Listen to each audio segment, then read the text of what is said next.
Did you know that in the 1950s, Canadians used a food guide that was based on nothing but assumptions and recommendations submitted by the provincial nutritionists? Unbelievable, right?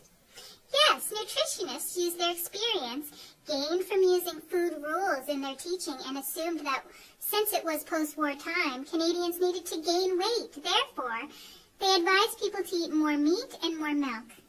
The new abnormal portion sizes have been growing, and so have Canadians. Fast food portion sizes were a whopping 4 times larger than what they were in the 1950s. A portion size of French fries, laden in oil and salt, used to be about 2.4 ounces, and now it has almost tripled to a hefty 6.7 ounces.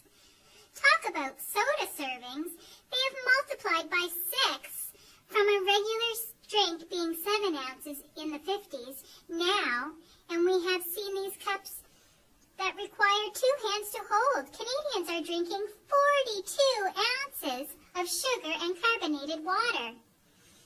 During the Second World War, Canadians used the slogan, "Food will win the war," and believed that it took efficient consumption to give full meaning to the slogan. So during the 50s, which was post-war time, Canadians still hung on to their Canada war cake recipe for their intake estimates.